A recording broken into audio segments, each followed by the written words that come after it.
Pobreza y riquezas. Porque ya conocéis la gracia de nuestro Señor Jesucristo, que por amor a vosotros se hizo pobre, siendo rico, para que vosotros con su pobreza fueseis enriquecidos. 2 Corintios 8:9.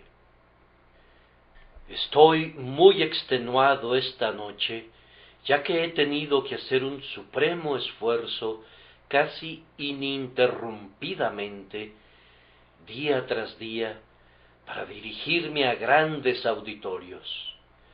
Pensé, por tanto, que el único tema que podría manejar sería algo apacible, que no requiriese de grandes pensamientos, ni de parte del predicador, ni de sus oyentes.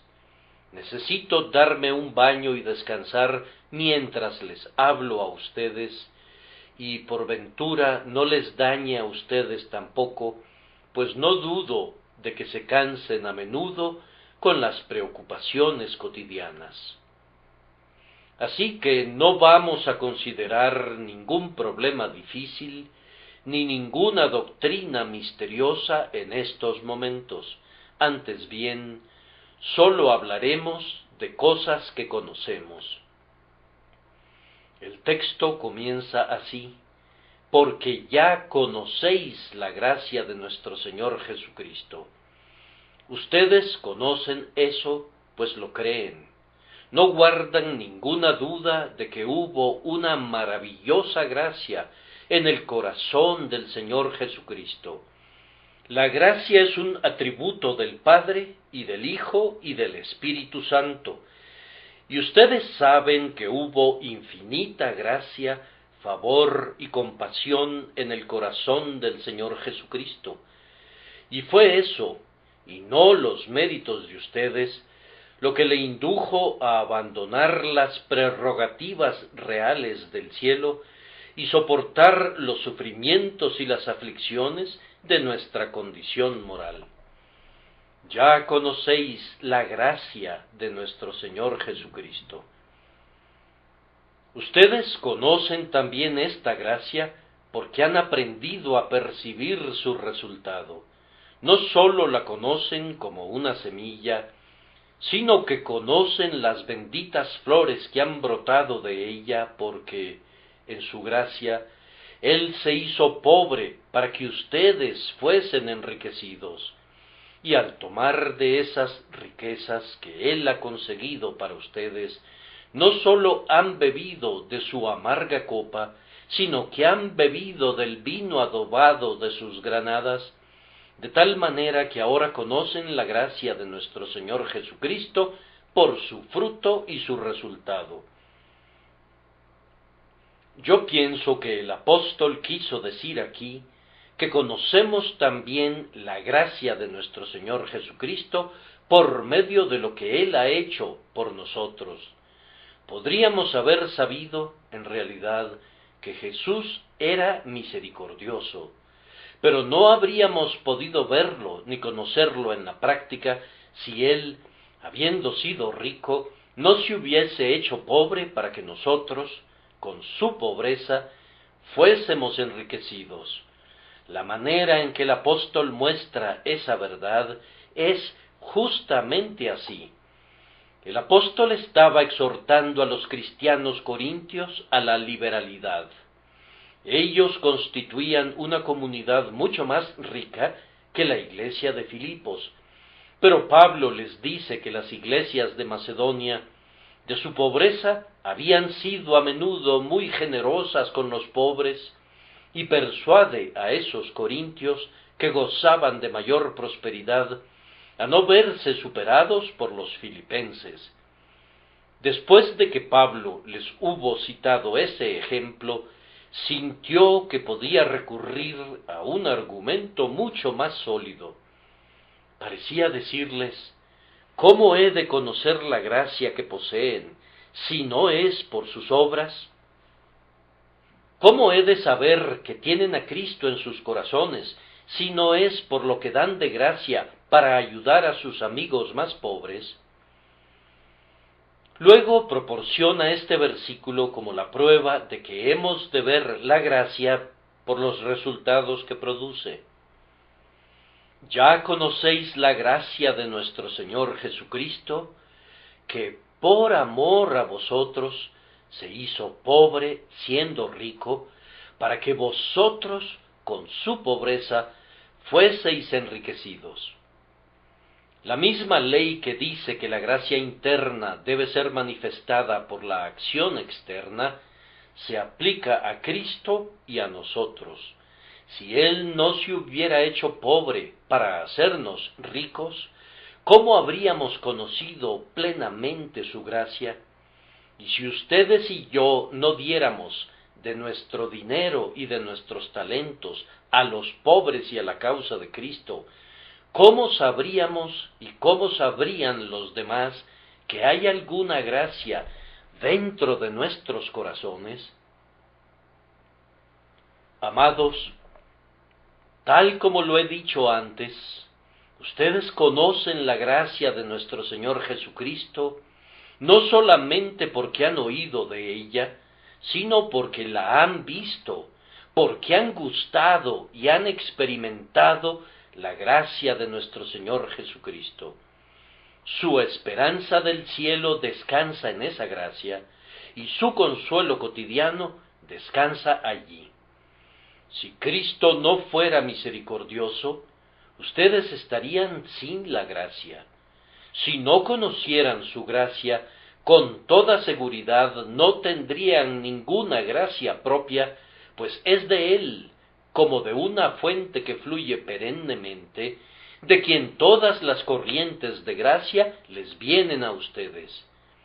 Bienaventurados los hombres y bienaventuradas las mujeres que, en el momento en que leo este texto, ya conocéis la gracia de nuestro Señor Jesucristo, pueden decir, sí, en verdad yo la conozco, gloria sea dada a Dios. Esta noche tengo que hablar de dos cosas, ambas son muy simples y están en la superficie del texto. La primera es la pobreza de nuestro Señor Jesucristo, y la segunda es las riquezas de sus santos. Primero, hemos de pensar en la pobreza de nuestro Señor Jesucristo. Por amor a vosotros se hizo pobre, siendo rico. Esta pobreza fue voluntariamente asumida por nuestra causa. No había ninguna necesidad de que Cristo fuera pobre, excepto por causa nuestra. Algunas personas nacen pobres y pareciera como si, a pesar de todas sus luchas, no pudieran nunca salir de la pobreza. Pero puede decirse verdaderamente de nuestro Señor Jesucristo que era rico. He de llevarlos en el pensamiento a las glorias de la eternidad cuando, como Dios verdadero de Dios verdadero, moraba en el seno del Padre. Era tan rico que todo lo que poseía era como nada para él. No dependía de ninguno de los ángeles que había creado, ni su gloria estaba sujeta a ninguna de las obras de sus manos. Verdaderamente el cielo era su morada, pero habría podido crear 10,000 cielos si hubiera querido hacerlo. Todos los más grandes portentos que realizó no eran sino muestras de lo que podía ser. Dentro de su poder estaba toda la posibilidad de tener una riqueza inconcebible e inmensurable. Sin embargo, hizo a un lado todo eso, se privó del poder de enriquecerse y descendió a la tierra para ayudarnos. Su pobreza era plenamente voluntaria. Había una necesidad impuesta sobre él, pero esa única necesidad era su propio amor. No había ninguna necesidad en lo que a él concierne para que nunca fuera pobre.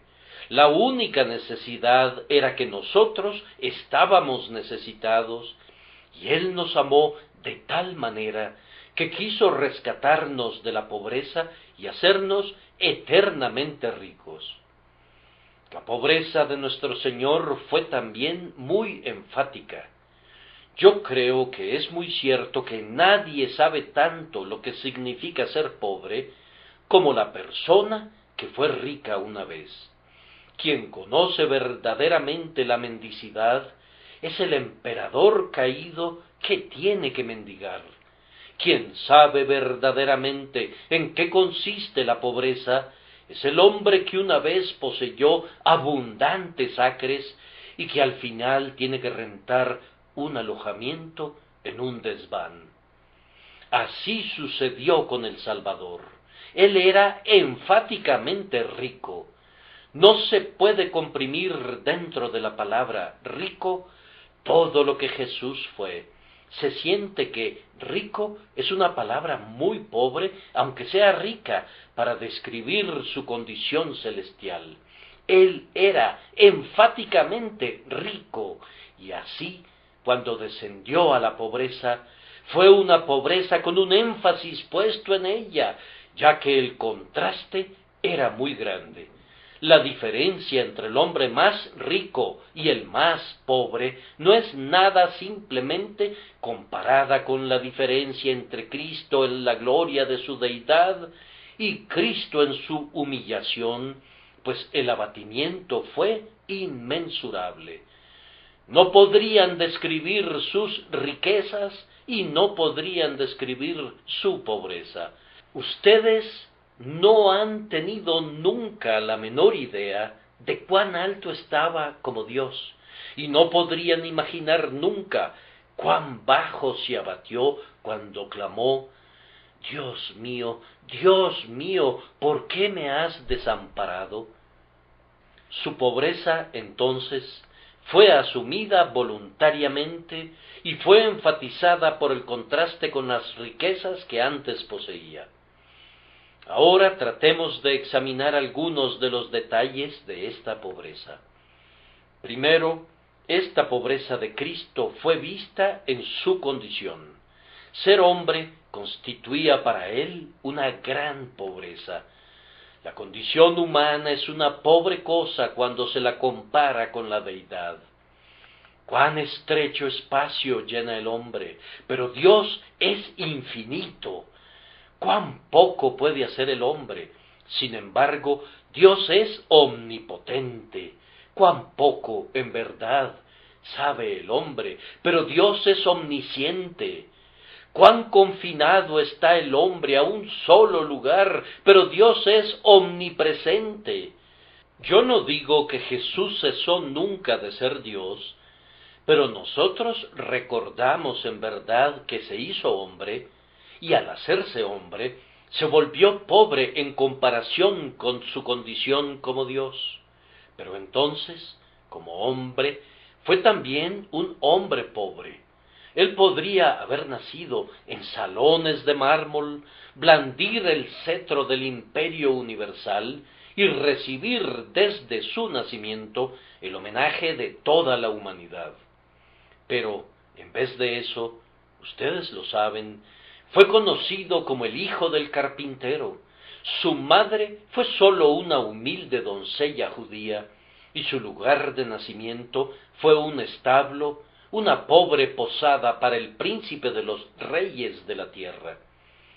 La primera etapa de su vida la pasó en un taller de carpintero, y después sus compañeros fueron, mayormente, unos pobres pescadores. No se le encuentra frecuentando la compañía de senadores, ni de filósofos, ni de los grandes de la tierra. Antes bien, va de un humilde hogar a otro, y para su sustento depende de las dádivas de sus seguidores. Ciertas mujeres le ministraban de sus bienes. Él estuvo toda su vida familiarizado con la pobreza, al punto que podía decir: las zorras tienen guaridas, y las aves del cielo nidos, mas el Hijo del Hombre no tiene dónde recostar su cabeza. Ustedes recuerdan ese pasaje que está dividido de manera que un nuevo capítulo da comienzo en el punto en que no debería haber ninguna división. Cada uno se fue a su casa, y Jesús se fue al monte de los olivos, pues él no tenía una casa. Su único hogar estaba entre los olivos, donde imploraba a su Dios. Luego recuerden que Cristo, mientras estuvo aquí, fue un siervo. Era el siervo del Padre. No estimó el ser igual a Dios como cosa a que aferrarse, y tomó forma de siervo. Ha sido llamado por los latinos servus servorum, el siervo de los siervos, y lo ven en ese carácter cuando se levanta de la cena, se quita su manto, toma una toalla, se la ciñe, y poniendo agua en un lebrillo, comienza a lavar los pies de sus discípulos. Bien dijo: yo estoy entre vosotros como el que sirve. Aquel ante quien el refulgente serafín vela su rostro y yace abatido en humilde adoración, lava los pies de sus discípulos. Pueden entender entonces cómo es contado entre los pobres en su condición. Tal vez la pobreza de Cristo en cuanto a su condición es vista más claramente en su asociación no sólo con sus discípulos pobres, sino con los despreciados de la humanidad. Los fariseos dijeron verazmente: «Este a los pecadores recibe, y con ellos come». Esta fue la ocasión cuando Lucas escribió: «Se acercaban a Jesús todos los publicanos y pecadores para oírle». Se hizo su compañero para su bien, pues había venido a buscar y a salvar lo que se había perdido. Él condescendió a estar en medio de los más viles. Es más, él no se inclinaba hacia ellos algunas veces, sino que siempre parecía estar en medio de ellos, siempre escarbando en el cieno para encontrar las joyas que se habían perdido allí. Entonces, amados, ustedes verán que como hombre, como un hombre pobre, como un siervo, y asociándose con los más viles de los hombres por su bien, Cristo, en verdad, se volvió pobre en su condición. El segundo punto de su pobreza fue en su reputación. Toda la gloria le pertenecía a Cristo, y las alabanzas de todo el ejército celestial le eran ofrecidas a él gozosamente, pero se despojó a sí mismo. A menudo, cuando todavía estaba aquí, los hombres lo trataban con todo el escarnio y el desprecio que podían expresar. Permítanme citar despacio estas palabras: «Entonces le escupieron en el rostro, le vendaron los ojos, le golpeaban el rostro, le pegaban con las palmas de sus manos, diciendo: «Profetiza, Cristo, ¿quién es el que te golpeó?». Le llamaban: «Este es un hombre comilón y bebedor de vino, amigo de publicanos y de pecadores». Lo despojaron de su reputación. Algunos incluso llegaron tan lejos como para decir que obraba sus milagros por medio de Beelzebú, el príncipe de los demonios. No era posible que lo pudieran degradar más abajo de lo que lo hicieron. El escarnio de ellos llegó al límite máximo en contra de este bendito y adorable Hijo de Dios. Incluso quienes tenían la reputación de ser hombres buenos, a veces lo tenían en poca consideración. Su madre y sus hermanos procuraban entramparlo porque evidentemente juzgaban que estaba loco, y en el momento de su más terrible necesidad, todos sus discípulos huyeron de él y lo dejaron solo. En su mayor apuro, ningún hombre le rindió homenaje, sino que todos tenían un comentario hiriente que hacerle. En este sentido fue pobre, en que se despojó a sí mismo. Yo no sé si alguno de ustedes ha tenido que hacer nunca lo que les ha tocado hacer a unos cuantos. Después de gozar de buena reputación entre sus hermanos, deliberadamente, sabiendo lo que hacían, han tenido que hacer aquello que habría de sujetarlos a una mala interpretación y al escándalo y al escarnio, y han tenido que hacerlo por la causa del Señor y sufrir todas las consecuencias sin respingar. Puedo decirles que para un espíritu sensible es pobreza, en verdad, ser despojado del respeto que uno ha gozado por largo tiempo. Sin embargo, el Salvador, por amor a nosotros, se quitó cada uno de sus vestidos de honor que tenía el derecho de vestir, y se volvió despreciado y desechado entre los hombres, varón de dolores, experimentado en quebranto. Esta fue una parte de su pobreza, la pobreza de la reputación. Luego, en tercer lugar, había una pobreza en operación, pues el Señor Jesucristo, en su propia condición natural, era capaz de hacer lo que quisiera. No había nada que él deseara hacer que no pudiera hacer. Bastaba que él juzgara recto crear o destruir, y todo estaba en su poder. Pero cuando vino a esta tierra por causa nuestra, se hizo pobre. Fue necesario entonces que pusiera una limitación a su propia omnipotencia.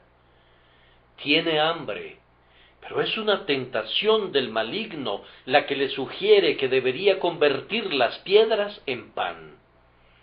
Tiene sed, y a su palabra el agua hubiera saltado del pozo, pero tiene que rogarle a una mujer de Samaria y decirle: dame de beber.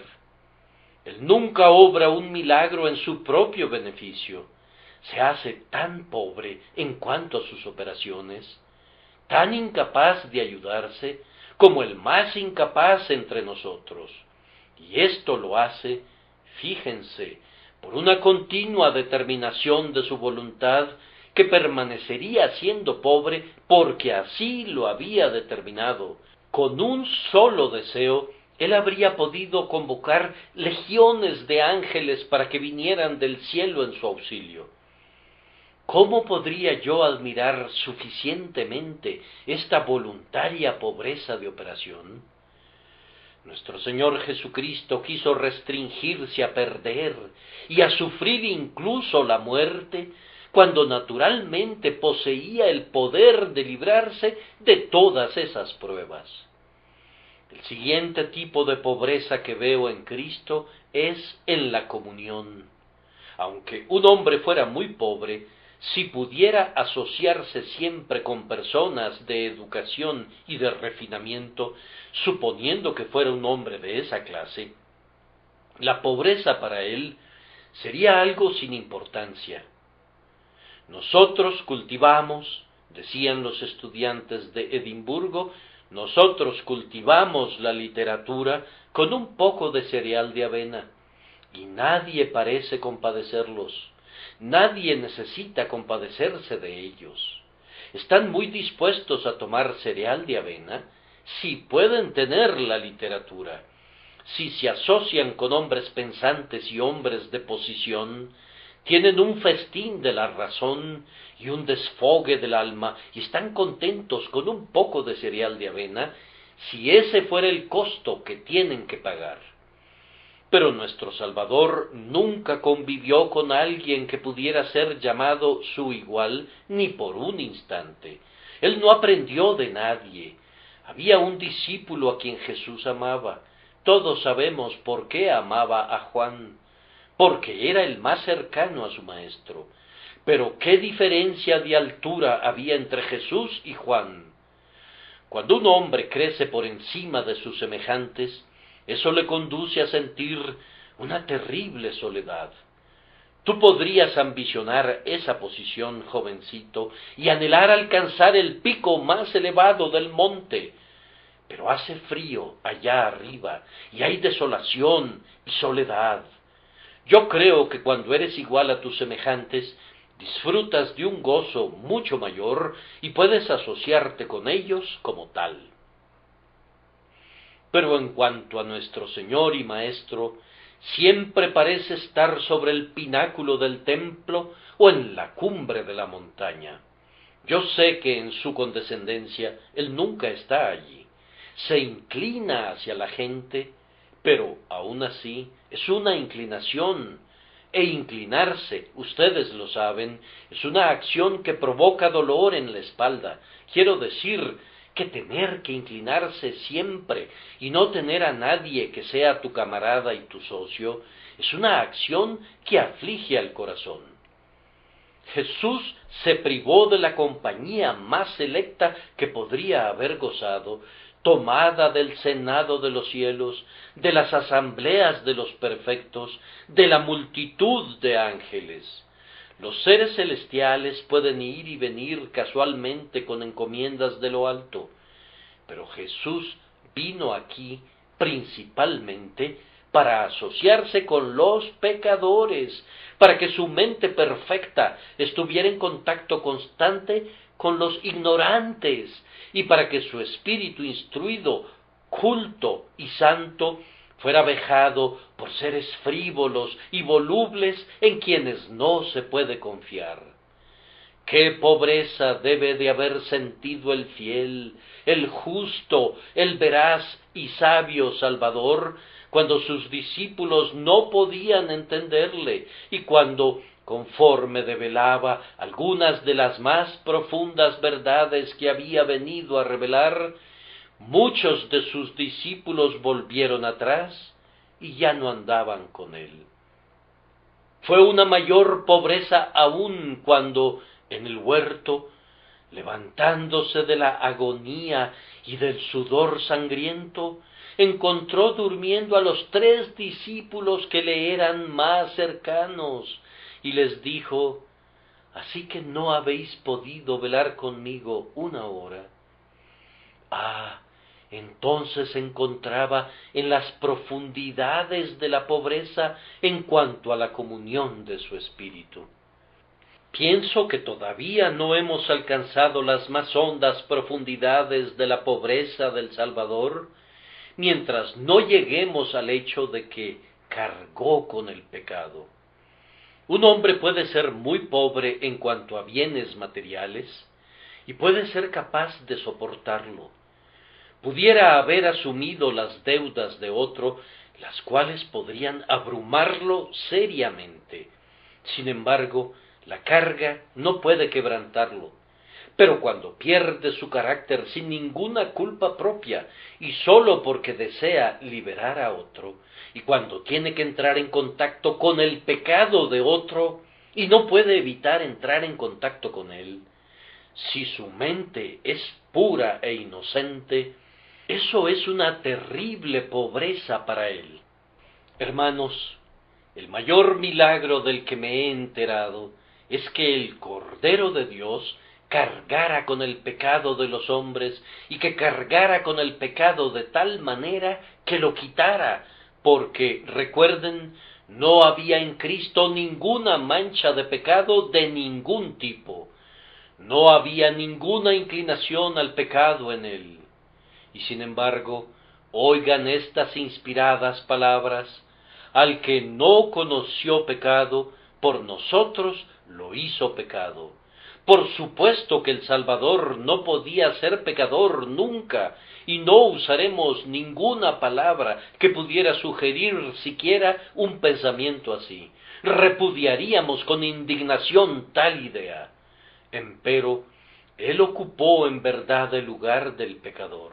Él soportó la maldición del pecador, porque está escrito: Maldito todo el que es colgado en un madero. Es más, incluso me voy a atrever a decir que, delante del Señor Dios, Él estuvo como el único pecador, aunque no era ningún pecador. Pero el Señor hizo que se encontrara en Él la iniquidad de todos nosotros. Jesús respondió a la citación de la ley y se presentó allí como el sustituto de su pueblo, el justo por los injustos, y todavía más, se presentó allí por los injustos, quien llevó él mismo nuestros pecados en su cuerpo sobre el madero. Permítanme citarles esas palabras de nuevo: quien llevó él mismo nuestros pecados en su cuerpo en el madero. Para él, que era Dios sobre todas las cosas, bendito por los siglos, para él, sin quien no se hizo nada de lo que fue hecho, para él, ante quien los querubines y serafines continuamente clamaban: Santo, Santo, Santo, esta ha de ser en verdad una pobreza abyecta, pues aunque era rico en santidad, por nuestra causa se hizo pobre al llevar nuestro pecado. El límite de su pobreza y su clímax fue cuando al final murió.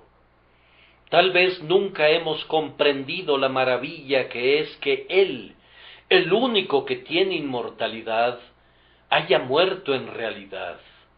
Su espíritu partió, entregó el espíritu, ese espíritu que había sido un huésped dentro de su cuerpo.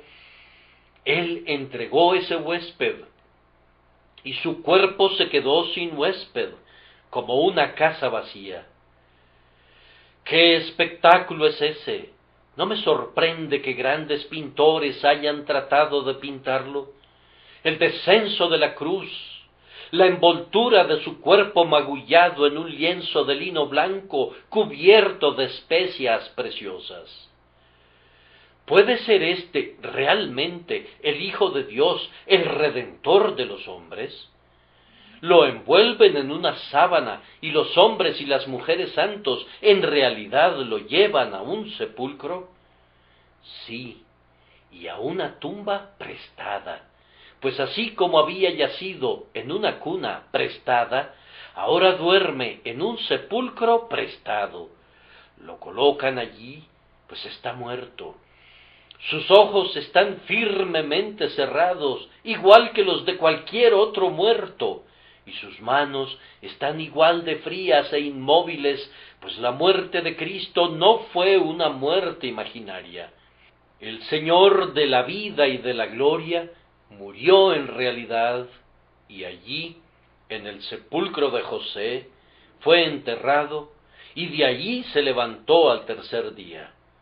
Cuando tiembla la tierra y el ángel rueda la piedra del sepulcro, díganse ustedes mismos: ya conocéis la gracia de nuestro Señor Jesucristo, que por amor a vosotros se hizo pobre, tan pobre que realmente yació muerto por algún tiempo en el sepulcro de José.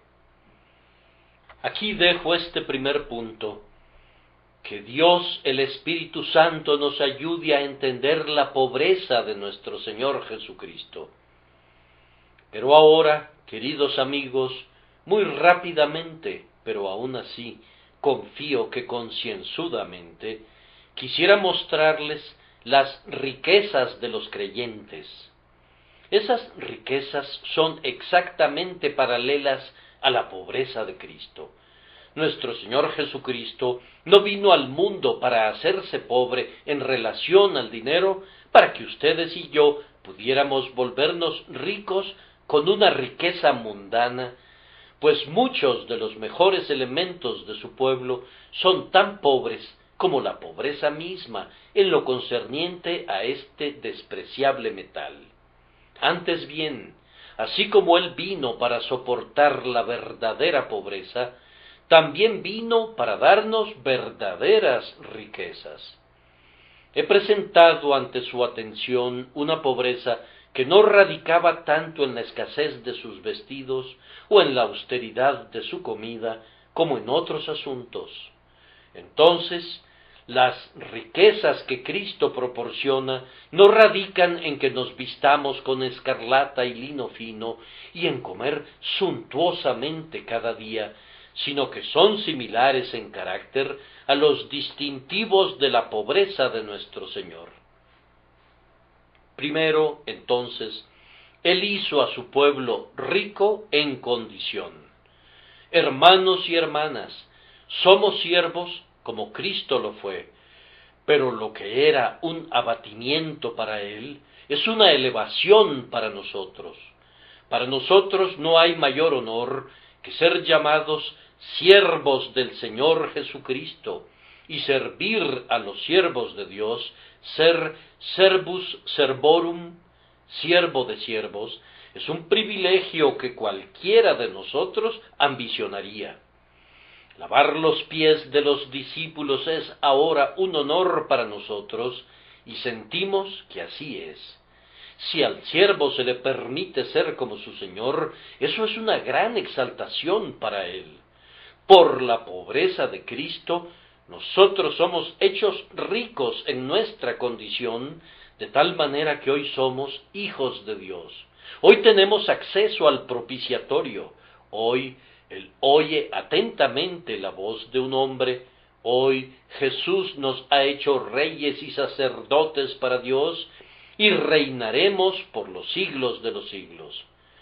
La condición del creyente es de elevada exaltación en la proporción en que la condición de Cristo fue de humillación y pobreza. Lo mismo sucede con el creyente en su reputación. Oh hermanos, ¿qué reputación nos ha dado Cristo ahora?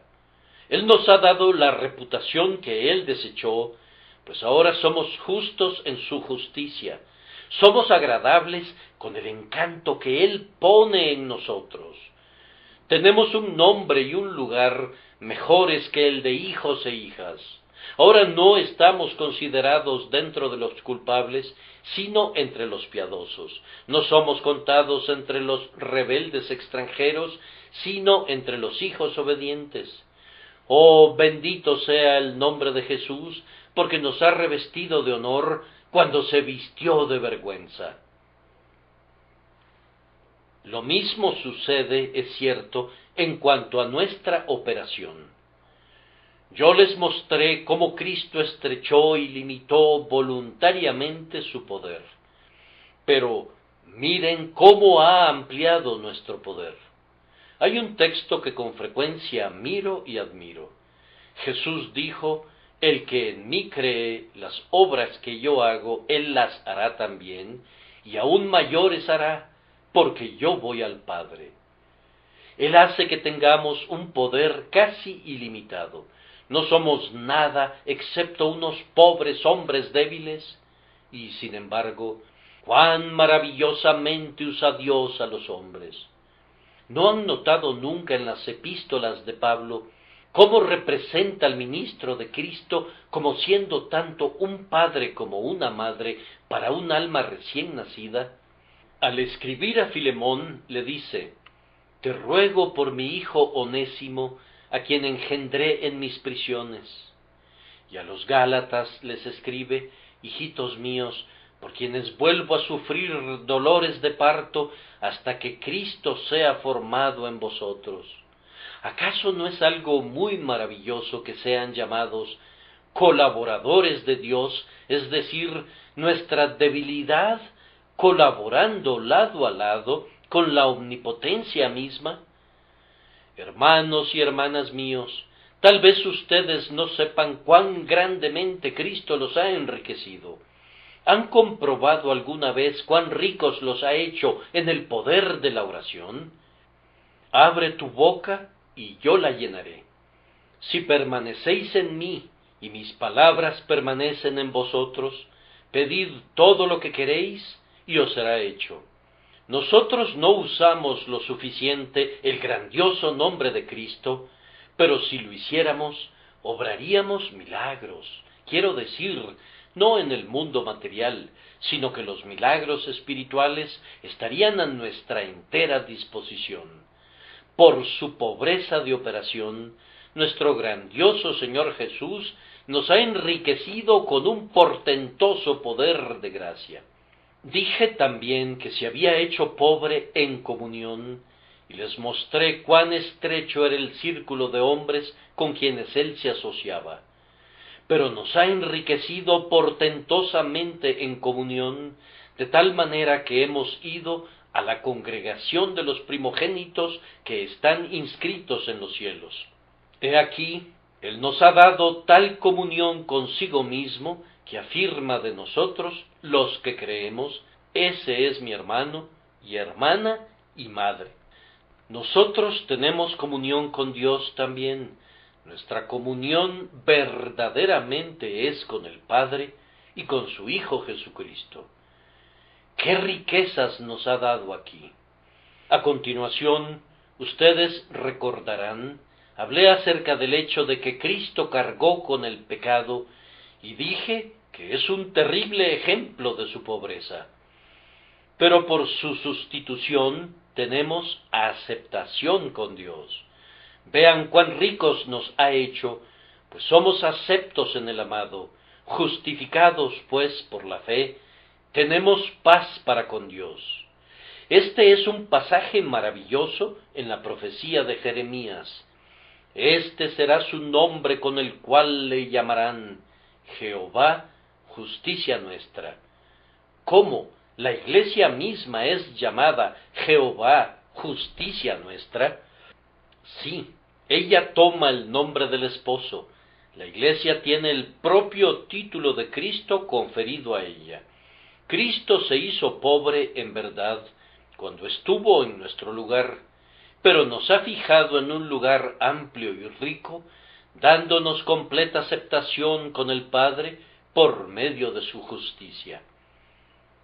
Luego, al completar la historia, presenté a nuestro Señor yaciendo en el sueño de la muerte del sepulcro, pero piensen, oh amados, que ahora nos ha dado, en consecuencia de esa muerte, vida eterna.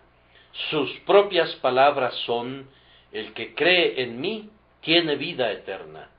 Todo aquel que vive y cree en mí no morirá eternamente. ¿Crees esto? Porque Cristo murió, nosotros vivimos. Porque Él murió, nosotros no moriremos nunca. La pena capital ha sido ejecutada en nuestro sustituto y no puede ser ejecutada nunca más. El castigo no puede ser infligido primero sobre la fianza sangrante y luego sobre aquellos cuyo lugar ocupó esa fianza. Por tanto, nosotros vivimos por su muerte y la segunda muerte no tiene ningún poder sobre nosotros. La muerte no es una aniquilación. Ninguna persona sensata se imagina nunca que lo sea. La muerte es la separación del alma y del cuerpo. La muerte, en su sentido más elevado, es la separación del alma de Dios. Nosotros podremos conocer la primera muerte, la separación del alma del cuerpo, pero la segunda muerte, la separación del alma de Dios, esa nunca la conoceremos, pues Jesús la conoció por nosotros cuando dijo, Dios mío, ¿por qué me has desamparado? Pero ahora, sabiendo que Cristo, habiendo resucitado de los muertos, ya no muere, la muerte no se enseñorea más de él, porque en cuanto murió, al pecado murió una vez por todas, mas en cuanto vive, para Dios vive. Oh, cuán ricos nos ha hecho en la sempiterna vida indestructible que nos ha conferido por medio de su muerte expiatoria y de su gloriosa resurrección. Concluyo solo con estas 2 o 3 observaciones que el tema nos sugiere. Primero, si tal es el resultado de la pobreza de Cristo, para que vosotros con su pobreza fueseis enriquecidos, ¿cuál habrá de ser el resultado de sus riquezas? Si por su muerte nosotros vivimos, ¿Cuál ha de ser el resultado de su vida? Si por su humillación somos enriquecidos, ¿qué es lo que vendrá de su gloria? Si por su primera venida, cuando vino como una ofrenda del pecado, ha logrado todo esto, ¿qué no habrá de esperarse cuando venga una segunda vez sin una ofrenda de pecado para salvación? Intenten resolver ese problema si pueden. Aquí tenemos otra consideración. Si la pobreza de Cristo es tal como he tratado de describirla, ¿cuáles no serán las riquezas de su pueblo? Si nuestras riquezas son proporcionales a su pobreza, ¡cuán ricos somos! Él fue supremamente pobre, y nosotros, si creemos en Él, seremos supremamente ricos. Él se abatió muy bajo, y nosotros somos elevados en la misma proporción. Así es como actúan las balanzas del santuario. Conforme Él se hunde, nosotros somos elevados. ¿Quisieran intentar ver cuán altos deben de estar de acuerdo a esta norma? ¿Cuántas riquezas han de pertenecerles cuando las juzgan por la pobreza de Cristo? La siguiente pregunta es, si tales son nuestras riquezas, ¿por qué nos quejamos de pobreza? Allá está un hijo de Dios que no sabe si posee alguna gracia. Mete su mano en el bolsillo de su alma para ver si puede encontrar un centavo de gracia. Hermano mío, todas las cosas son tuyas si estás en Cristo, pues agradó al Padre que en él habite toda la plenitud. Hay muchos hijos del Rey que tienen el derecho de reinar como príncipes, pero que continúan viviendo como mendigos. Ellos pesan cada onza que comen, pasan hambre espiritualmente hasta casi desfallecer. ¿Qué pretenden? ¿Por qué no habrían de alegrarse en el Señor ustedes, a quienes Dios les ha dado a Cristo, es decir, les ha dado todo? ¿Y por qué no habrían de regocijarse con un gozo indecible y lleno de gloria? Concluyo con una pregunta más.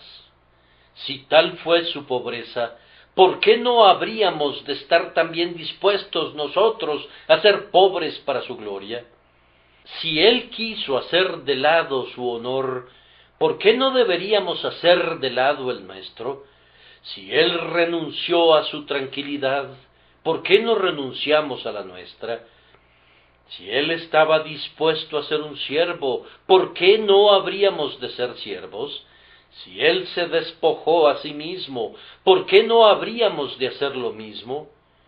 Eso es muy diferente de la acción de mi amigo que está allá, que dijo, bien, tú sabes, no puedo soportarlo. No creo que deba ser tratado así. Realmente siento que debería ser más respetado. Ah, pobre alma, si te conocieras, no hablarías así. ¿Quién entre nosotros merece algún respeto? Nos llaman reverendos. Me enferma pensar que algún mortal deba ser considerado como un reverendo. ¿Qué reverencia nos podría ser debida, excepto aquella que establece que cada mujer respete a su marido? Eso es escritural, pero nunca se dice que cada oyente debe reverenciar al predicador. Oh, cuán pobres criaturas somos en nuestra mejor condición. Si Dios nos permitiera que sirviéramos de esteras para las puertas de la iglesia, sería un honor muy elevado para nosotros. He visto a veces una escoba fuera de una puerta donde los agricultores vienen a limpiar sus zapatos. Es algo grandioso que un hombre sea justamente eso. Yo pienso que me estoy acercando bastante para alcanzar ese honor y esa gloria, pues muchas personas están limpiando sus botas contra mí justo ahora. Y yo estoy muy contento de que así sea, si ellos pueden deshacerse de parte del lodo y así no van a arruinar el piso de la casa de Dios. Cada uno de nosotros debe pensar que lo que le suceda importa poco. Debemos estar dispuestos a morir en una zanja, en tanto que Jesús se siente en el trono y sea establecida en el mundo su verdad grandiosa.